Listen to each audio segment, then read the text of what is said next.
Hello and welcome to Calibre Conversations, our online book festival where we chat to a range of authors in the hope of introducing you to books to add to your reading list and get you enjoying more books in National Year of Reading. My name is Emma and I'm delighted to be joined by author Beth O'Brien, who's also the founder of the website Disabled Tales and whose debut novel Wolf Siren has just been shortlisted for the Carnegie Book Awards, which is the UK's longest running children's book award. So first of all, a big hello, Beth, and really huge congratulations on your Carnegie shortlisting as well. Thank you so much for the kindness and for having me today. It's lovely to be here. Oh, it's an absolute pleasure. And then we'll chat more about Wolf Siren just in a bit because there's so much to talk about with it. But what really struck me when I was reading it was the absolute power of storytelling that comes across really vividly in your book. And I just wondered whether stories had a big impact on you as you were growing up, because it kind of felt that way in the story. I'm really glad that did come through because absolutely, I loved being read to as a child. I was born visually impaired, so being read to was much more easy for me than reading myself. But even as a family, we would listen to stories on long car journeys. My surname's O'Brien. There was a lot of childhood holidays to Ireland, which involved long drives, and it was always part of the holiday choosing what book we'd listen to. And my sister would read to me, and we joke about it now, but she used to read but make up bits and wait to see what bits I noticed weren't actually in the story. Cheeky. Even now when I re-listen to or reread books that this happened with, I remember the bits she made up and just being like, oh, I can't believe I fell for that one. So I have such warm memories of sort of hearing stories and being told them, or listening to stories, and that is sort of part of the folklore fairy tale tradition. So it was really nice to bring it into Wolf Siren in that way. And thank you for noticing it. Oh no, it was apparent straight away, and you could tell that potentially there was some influences there as you kind of were growing up when you were younger, and actually just in terms of those experiences, did that mean did you always want to be a writer, or did that just develop as your love of stories and reading developed? I think it was sort of one and the same to me. As a family, we joke that my mum recycles anything if it stays still long enough. But recently came across a whole host of stories that I wrote when I was younger, some as young as like 7, even my reception writing book.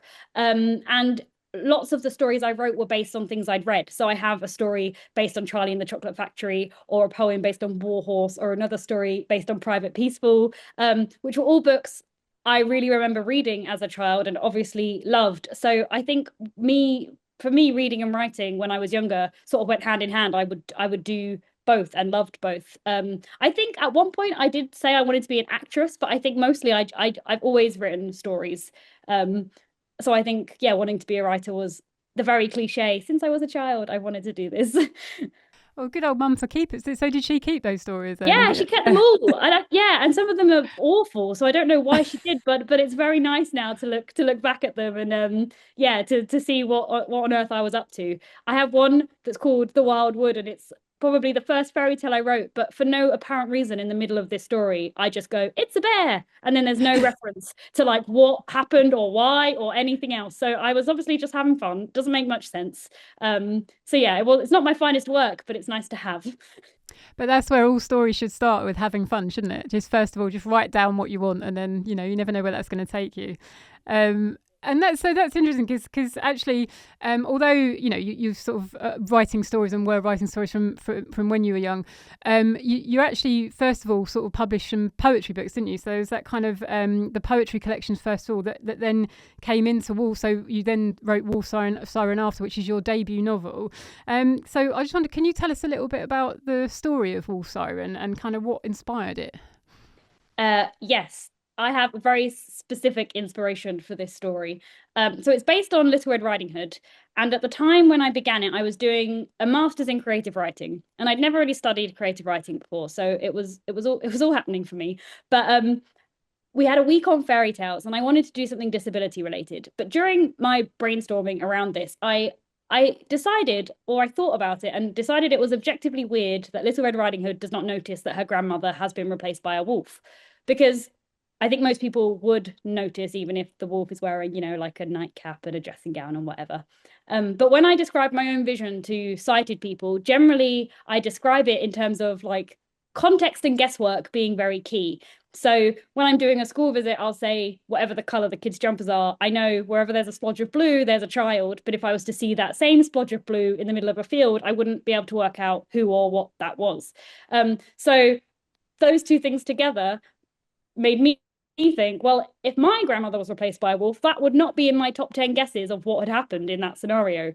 So maybe it's not so weird if I imagine Little Red Riding Hood as a visually impaired person, that wasn't the first thing she reached for as the reason for the change in what she's seeing. So that made me think of retelling Little Red Riding Hood with a visually impaired main character, which I thought would be really fun because I'd never read a book that had a visually impaired character in which the vision is sort of like partial sightedness as opposed to total blindness, which is very common in literature, but is a minority of real people with visual impairment. Most people do have some sort of light or color or movement perception, which I do. So that's where it began. And the first scene I wrote was ended up in the prologue, so it's not really a spoiler, but my character Red is being guided through the woods with her grandmother, and she is taught that she has this ability to sort of draw wolves to her, like summon them to her. And through many edits, that scene has remained in the book relatively unchanged. Not much else did, so that was really nice for me that first scene stayed there. And the story itself is based in a village that is surrounded by this magical woodland that is feared and mistrusted by the villagers, but Red loves it. And her grandmother goes missing in those trees, and Red wants to find out what's happened to her, despite it being a taboo thing to talk about the magic in the woods. Then the village woodcutter also goes missing, and Red is the only one who really wants to set out and discover the truth of what's happened, and finds out a bit more than she bargained for along the way. So yeah, that's Wolf Siren in a not so short nutshell. That was perfect. That was absolutely brilliantly described there as well. And I think what struck for me, because I read in your author's note exactly that, where you were saying about, thinking about fairy tales and your love of fairy tales, and that Red Riding Hood, why didn't she notice that her grandmother was a wolf? And I thought, oh, yeah, I've never thought of that. So even just that interpretation of it, and then you obviously, being able to relate that back to sort of experiences, and actually following on, for the next question, it really felt, even from the prologue, I got a real sense of Red and what she was facing, and kind of the obstacles that she might be that might challenge her. And so I kind of wondered, is a lot of you reflected in Red? So do some of the experiences that Red have kind of reflect what the world looks like for you and how you navigate it as well? Yes, very, very much so.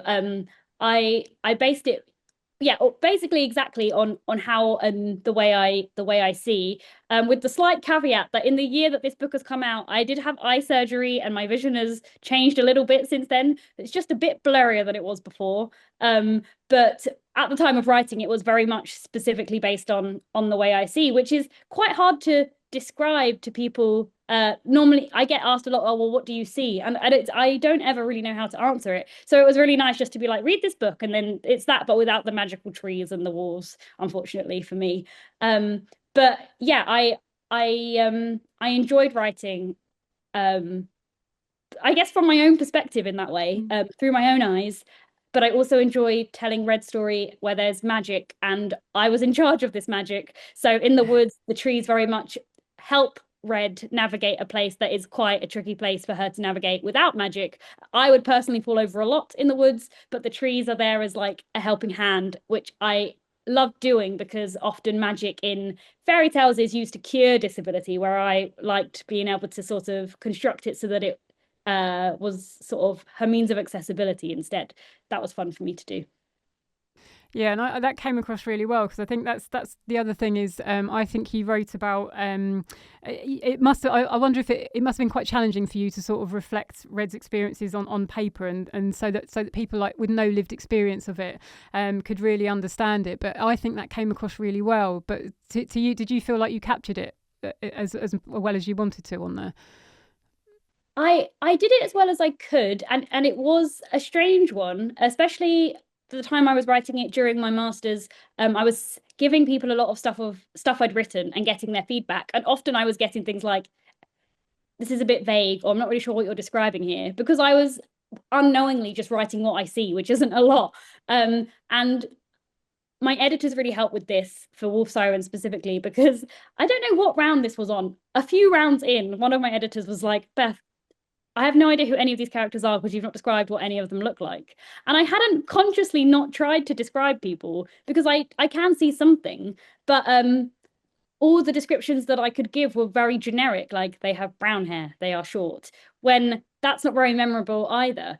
So one of the things we had to sort of work around was I really didn't want to describe anything that Red or I wouldn't be able to see, like eye color or freckles or little moles on people's face, like none of that. I didn't want to have anything like that that wouldn't be realistic for her to be able to see. So instead, what I did was sort of come up with Red's relationship to this person and maybe like a memory she associates with them. So often it was to do with the way villagers treated her family and at difficult times. And then I could sort of mention that backstory the first time they meet, and then the next time they meet, refer to it, and then that's the thread that reminds the reader who this person is, rather than their green eyes with brown flecks or whatever might appear in a book where the character has full eyesight. So that was one thing that definitely I'd written the whole thing, gone through multiple edits without describing anybody's appearance, and then had to sort of work around that so that the reader at least could follow who I meant. But I knew who I meant, so I needed someone else to tell me that it wasn't clear, if that makes sense. Yeah, no, it doesn't. I think it comes across because it actually, so partway as you're reading through, you sort of, kind of almost sort of forget that Red kind of has a visual impairment, and then it comes back to it because you have your characters alongside her, so her friends and family, there'll be something you'll just interject where, somebody helps her to read something or knows that she can't see something clearly, so we'll help her along that way. And that was really good at embedding kind of what, who she was as a character and kind of and then everybody else around what they meant to her. So that really was brilliant, I think, done and perfectly done as well.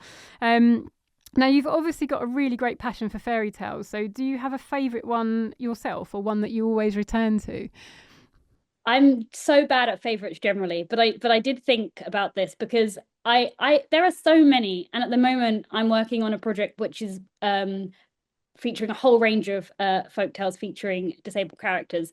But there's one that I generally reach to as just an example of how quirky disability can be in old fairy tales. And it is a grim fairy tale called The Three Army Surgeons, which is about three army surgeons, shocker, but they have a salve that they say means they can remove and reattach any body part, which is a really specific cure to have, because when is that ever useful, really? But they show off this salve, and they one removes a heart, one removes an eye, and one removes a hand, and they set them aside overnight and say, we'll reattach them in the morning and you'll see how great our salve is. But overnight it's a bit gross that a cat wanders in and has a snack, and in the morning there's nothing left for them to reattach. So instead they reattach a pig's heart, a thief's hand, and a cat's eye. But then because of that, the side effects are that the guy with the pig's heart snuffles around in the mud, the thief's hand guy can't help but steal, and the guy with the cat's eye, it's weird because he has one vision where it's like cat coloring eye and his human eye. So I love it because our simplified version of fairy tales and disability is often everything means disability is bad, able-bodiedness is good, magic is a total cure for disability, and that does happen sometimes. But there are so many fairy tales where there's just quirky things or partial cures or it's like a weird transplant story that is just more nuanced and less like black and white as maybe a simplified version of what we might think fairy tales does with disability. So that one I just love because it's just so weird and gross. I've not heard of. Instantly got to go and find that one out because I've not heard of that one either. But that is part of. So fairy tales are quite dark by their nature, aren't they? We think we forget that actually that's part of their storytelling kind of prowess, really, in that respect. So, and it's got them into loads of trouble over the years. They've always been retold because of that. So yeah, it's sort of fun to go back to that and see what was out there before we made them all a bit less gross. Absolutely, and we can't not mention, because your love of fairy tales has also had a really another massively positive impact with the creation of your website, Disabled Tales. Can you tell us a little bit about that? Because I think that's fantastic. Oh, thank you. Yes, this was absolutely just a passion project of mine. I started it during the second year of my PhD, which was on disability and fairy tales.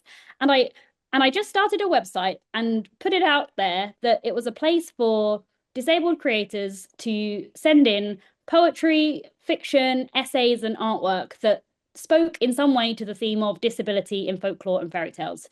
So in one way, it's very niche. But in another way, that's quite a broad, as long as it fits that theme, it's quite a broad submission criteria in another sense. And I started it a few years ago now, and it's been incredible. So I've had such a range of responses of, yeah, essays to poetry to artwork and fiction, of people reinterpreting fairy tales in light of their own disabilities, their own diagnoses. Sometimes it's a venting for frustration, sometimes it's a source of comfort.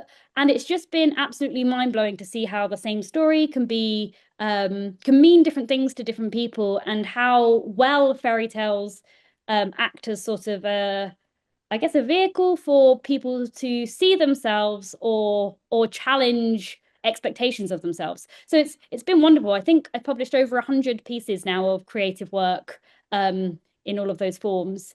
And I am a little behind on my submission inbox, so it's on my to-do list for this week. So there'll be more to come, but it's been great. And a couple of years ago, last year, 2025, last year, I ran a symposium with Professor Nicola Grove, which we think was the first disability focused symposium on folklore and fairy tales. And we had 2 days with people speaking from around the world on this theme. And those videos are available on the website too, if anyone's interested. The program's there. You can also see what the talks were about. But yeah, they're on YouTube as well. So that's just freely available for anyone who might be interested. Oh, fantastic. That's a huge amount of submissions as well. Like, so that must be a full-time job almost in itself, is it? But I love it when I get a submission like that. They're always so different, and it's so fun to read something that you think, I would never have written this. I would never have thought of it that way. And it's yeah, to me, I'm just feel very lucky that people do want to send things.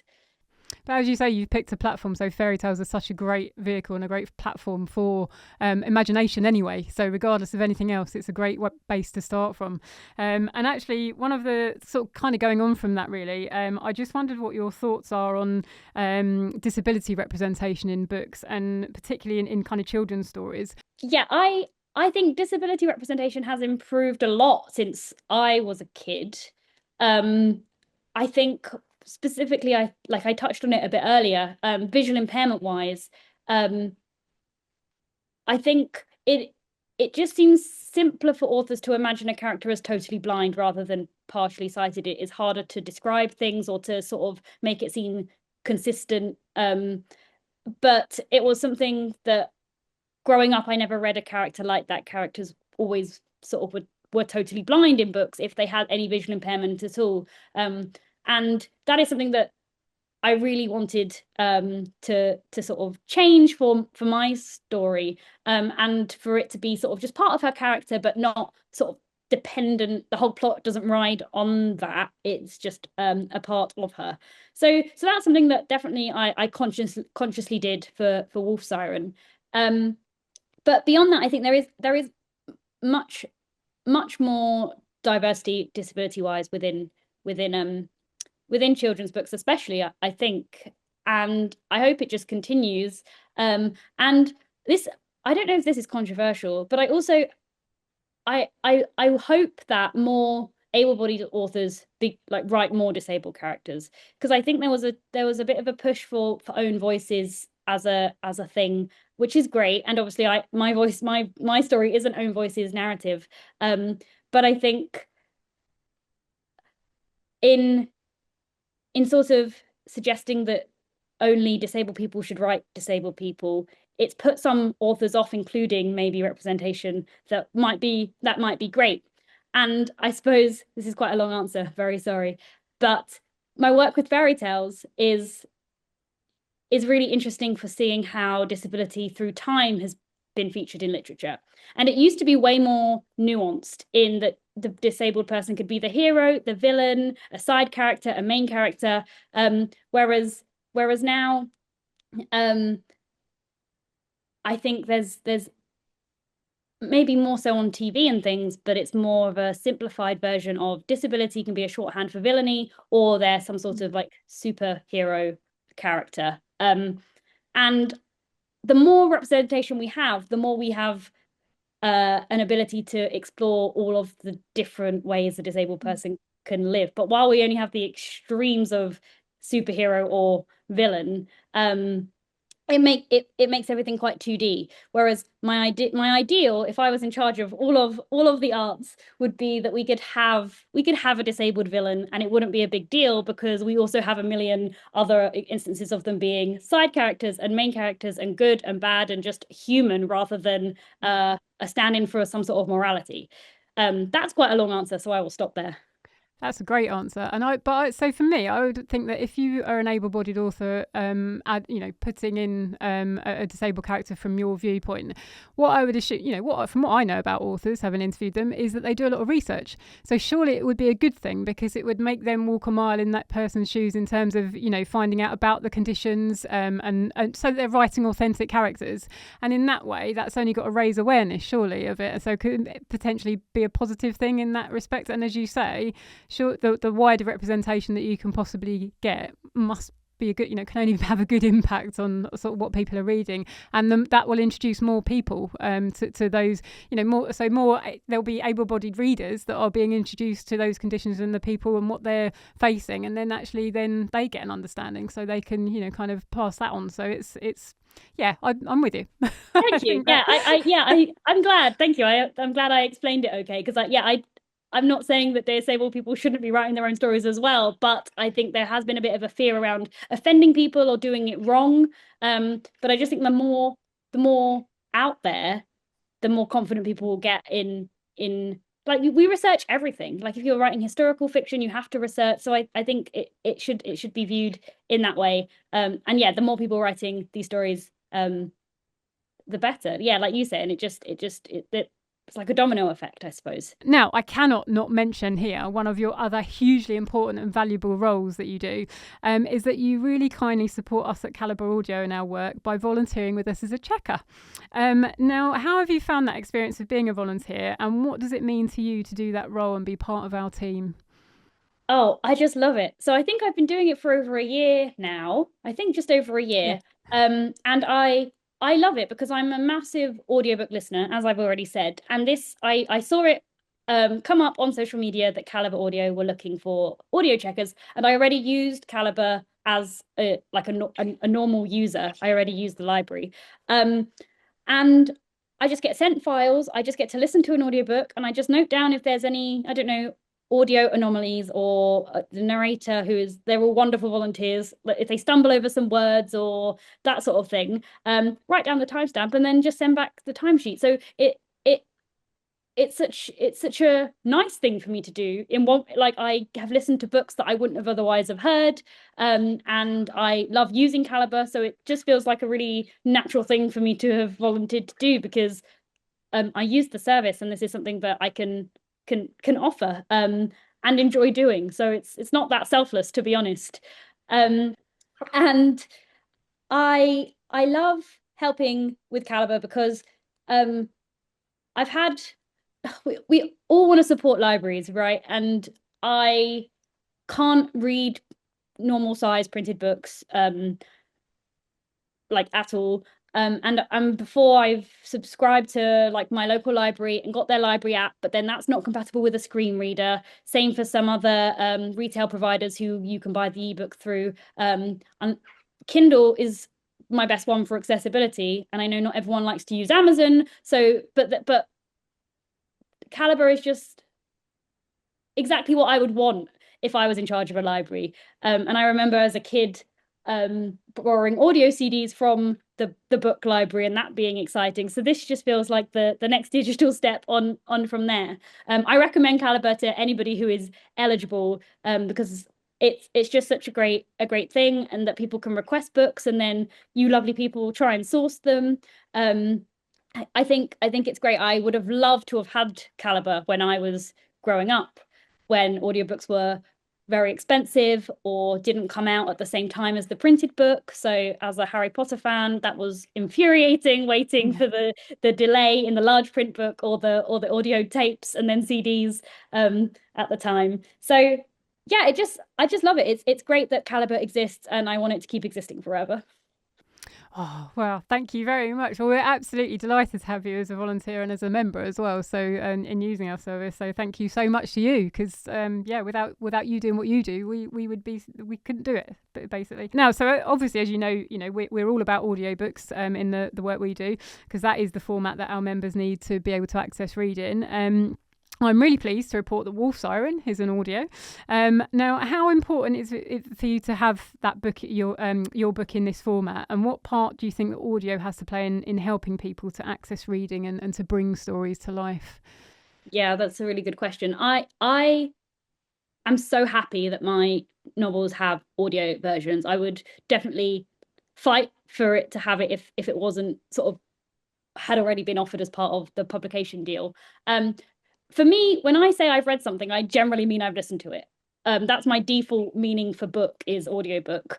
So that Wolf Siren is an audiobook, and my second novel also. When I first heard the samples of the narrators reading from my book, and the caveat to this is I really hate rereading my own words usually. Like, I will clean the whole entire house rather than reread my own words, because I just get scared I'm going to hate it.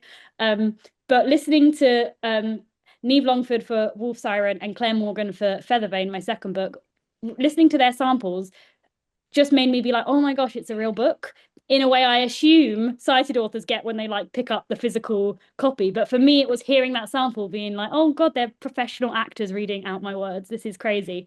So it means so much. And I'm so grateful that it's available in that way, and as an ebook as well, for people who want to sort of scale up the size of the font and things on a device. So it means the world, because if I was a young reader now wanting to read my own books, I would want the audiobook. So I'm very glad that audiobooks are becoming so much more mainstream than they've ever been. Did you have any sort of say in that process of picking the narrators at all? So were you sent any samples, or was it just the sort of the like you said, Neve Longford obviously narrated Wolf Siren, so was she sort of presented to you, or did you have a chance to listen to any others? I only heard her samples. I believe, and this may not be exactly correct, but I think HarperCollins reached out to the RNIB to say, we would really love to hire a visually impaired actress for this role. And then the RNIB sent suggestions, and Neve was one of them. I don't know how many of them gave samples, but Neve did a great job at being read, and they recorded it at the RNIB studios in London, and I invited myself along to go and meet Neve and have an eavesdrop on her mid-flow, interrupted her workday. So I loved it. For Feathervane, again, I got Claire's samples and listened to them and just was like, she's perfect. My second book is based on an old Welsh Celtic folktale, and Claire reads it in a beautiful Welsh accent. So that was really perfect too. For Wolf Siren, I did hear the audiobook before it came out. I was sent the files, but that hasn't happened yet for Feathervane. So I will be listening to it because I really want to hear what Claire does with it, because I haven't had the chance yet. So we have already mentioned that, fantastically, Wolf Siren has been shortlisted for the Carnegie Awards, which is a really huge accolade, because these awards are really highly regarded by publishers, librarians and school children alike. So what does it mean to you to be shortlisted for the Carnegies? I don't think I've processed that it was nominated yet, let alone longlisted, then shortlisted. It's crazy. It's so lovely. I can't fully believe it. It's that lovely. Also on the shortlist is Katia Balin, who very kindly read an early copy of Wolf Siren and provided a little quote for it when I was like a debut author. She's a busy person, gets asked to read a lot of things. So I was so honoured, and I love her book, October. So honoured that she'd read this early copy and given a quote, and that quote's on the cover, and now we're on the same shortlist. Like I'm actually more fangirling over that with excitement. So I just can't believe it. Yeah, it's not sunk in. I don't think it ever will. It's just amazing. And at the moment it's lovely because the shadowing groups are all getting busy with all the copies of the shortlisted books, and they're going to be reading them over the next 10-ish weeks. So that it's just so exciting that Wolf Siren is getting into so many more readers' hands, especially young people. Because when I was younger, I read books to learn how other people see. So like I can write as if I'm sighted because like I said earlier, like green eyes with brown flecks. Like I've never seen that in my life, but I've read about it, so I know that that is a thing that people say they can see. But now I love it because Wolf Siren is in the hands of readers who that will happen in reverse. They'll get to see how other people see in the same way that I learned how sighted people see. And hopefully have the same excitement about that, being like, what? When the kids are shadowing as well, you get some just lovely, like really great comments because they're you know you've got that side of it as well, and they're coming at it from a different perspective, and it's you know you're in essence it's them you're writing for as well, isn't it? So you sort of to get their feedback is absolutely brilliant. So massive, fingers crossed for you on that one because we're all rooting for you. Now another big thing happening this year, so it's National Year of Reading in the UK this year, which is all about trying to address the decline in reading for pleasure amongst children and adults. Now as part of that, we're really looking to encourage and introduce as many people as possible to different books and authors to inspire that habit of reading for pleasure. So with that in mind, I just wonder, can I ask you what book, experience or story made you a reader? Oh, I don't know if I can pick one. I think I've mentioned a lot of the things I read as a kid already. Roald Dahl, 100%. I had a whole pack of CDs of Roald Dahl. The Witches used to terrify me, that audiobook, Me as too. did James, the aunts and James and the Giant Peach. That voice in that audiobook used to also terrify me. Which isn't sounding encouraging, but like that's the sort of emotional response to reading that like when I listened to them I was there. It was so gripping. Um I I was a massive Harry Potter fan. My dog is called Neville. Those definitely hooked me, as did the Philip Pullman series, His Dark Materials. That was another car journey audiobook read for us as a family.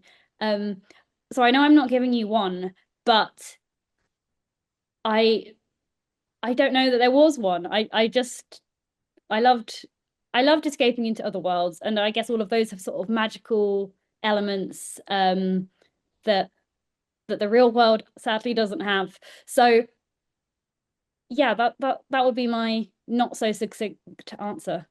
No, that's perfect. It doesn't have to just be one. You can your journey into reading is quite often through a whole heap of different authors and titles. So there's some great experiences in there, which I'm sure a lot of people can relate to as well. Now we've already had a little mention earlier about your next new book called Feathervane, which is really exciting, and that is literally just about to be published, isn't it? So would you be able to? You've already mentioned sort of that it's based on a kind of a Welsh fairy tale this time. So can you give us a sneak preview into kind of what that is about and what happens in it? Yes, so it is. It follows two children, they're twins, who are just turning of the age where they're allowed to use magic on their own. And they are the children of a great enchantress who is a famous potioneer, I call them. They brew potions. Um, and the twins and their mum are sent to a village that is being plagued by a whole host of amazing but chaotic magical creatures. And their job is to banish them because they're disrupting the life of the non-magical people that live in the village.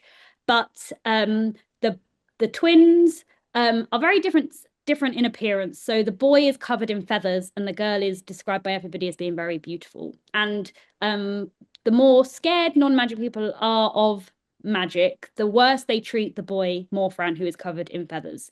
And his mum is very valiantly overprotective of him, and this results in her near the beginning of the novel coming to his defense, but in doing so breaking one of the rules of magic, which is that you're not allowed to use magic on another living being. So she is taken away, and the twins are left alone to deal with the magical chaos in the village. And they decide that the only way they're going to be able to succeed in completing the task they've been given is by brewing an almost impossible potion, which brings them up close and personal with many of these pesky magical creatures. But overall, it's a story about friendship and growing in confidence in the body that you have and not judging people based on their appearance. Thank you. That sounds fantastic. Now, just before you go, it'd be really great to find a little bit about more about yourself and your interests, if that's all right. So I've just got a few sort of cheeky little questions for you. So first one is who's your favourite character in a book, if you have one? Oh, okay. I said I'm bad at favorites, but I'm currently wearing a jumper that says Kindred Spirits, so I'm going to go with Anne, as in Anne of Green Gables. What a good choice. So that's one of our you may not know this, but that was actually our first ever recorded book for Calibre. So back in 1974. Yeah, so Anne of Green Gables was the first recorded book that we put onto cassette tape back in over 50 years ago now. What excellent taste you had from the very start. I love it. And you, like that couldn't have been better. So then, obviously, you're a big fan of poetry and write poems yourself. So I couldn't not ask you, what's your favourite poem? You know what? And I got asked this recently, and the poem that came to mind actually surprised me. But it is called First Fig by Edna St. Vincent Millay. And the reason it's my favourite is because it was printed in the back of my childhood copy of Charlie and the Chocolate Factory. And I don't really know why. It's sort of on the Roald Dahl's biography page, and it didn't have a title, but it was just the 4 lines of poetry. It's very short and it rhymes. And I just remember sort of coming across it and reading it and just feeling like I had to keep reading it again till I knew it by heart. And I did, and I still know it now. But I think it was sort of one of the first poems I read where I wasn't told you must read this poem. I just kind of stumbled across it and read it and was like, this requires memorizing. So that's always just felt very special to me. Fantastic, thank you. And what would you say is if you have one, what would you say is your superpower, or do you have a party trick? I can do the Rubik's Cube. Very good. Not as fast as I used to be able to do. And then my superpower, I honestly probably just being able to memorize random stuff. That is helpful. For me, especially because I rely on remembering where I've left things and done things and whatnot, so it's quite handy. But yeah, people seem to think that's not normal. I guess it's just another of your sense. It's like another sense kicking in, isn't it? So for example, if I take my glasses off, I can't see where I've put them down. So it's kind of like you're always trying to have to remember where it is. It's sort of, yeah. So I get that. And sometimes it's embarrassing because I'll think, oh, I've lost something, and it's just like 60 centimeters to the of where I think I've left it, and I'm like, it's gone forever. I'll never find it. So yeah, no, that's a great super. I like that. That's a great one. Next one, sort of just finding out a bit about what your favourite treats are. So what's your favourite edible treat? Oh, I am a crisp person. Anything salt and vinegar. Brilliant. So indecisive until it came to the food question. Do you like those little salt and vinegar twists? They do the crisps. I love the twirly ones. I love the stick ones. Now I'm hungry. Sorry. So the last question. So because we're rush off to get a packet crisps now. So if you could meet any author or poet, either current or from history, who would that be? Yeah, this one is not so easy. Yeah, I could pick so many, and I've joked about this with my sister, I very specifically want to meet J.K. Rowling to ask her, in the 4th Harry Potter book, Dumbledore begins to tell a joke about a hag and a leprechaun, and I really want to know the end of the joke, like I have since I was a child. So I feel like that would be who I'd want to meet, and the specific one question I'd want to ask her. Maybe she'll see this and she'll respond to you. You never know. I would cry. That would be so good. Because I'm not clever enough to try and work out what the joke might be. Sometimes the setup might reveal it, but I can't work it out, but I'd really love to know. Well, what a great way to end it on. Thank you so much, Beth. Thank you for joining us today. I've enjoyed Wolf Siren so much and feel so passionate about it that I want everyone to read it. I became so immersed in the really fabulous alternative fairy tale world that you created, and I was really able to empathise with the main character, Red, and became more aware of her world and the obstacles that she has to navigate, which really helped me understand what others in her position might be experiencing too. We have Wolf Siren in our collection, so I'm delighted to say that, and and that's there for our members to borrow. If you want to know more about Beth and her writing, then you can visit her website at bethobrienwriter.com, or to find out more about Disabled Tales that we mentioned earlier, then go to disabledtales.co.uk. If you're taking part in the shadowing scheme in the schools for the Carnegie Book Awards as well, we're an accessibility partner for the awards, which we're really proud to be. Then you can also find lots of great resources on Wolf Siren on the Carnegie website, including a fantastic creative writing challenge, which is also set by Beth.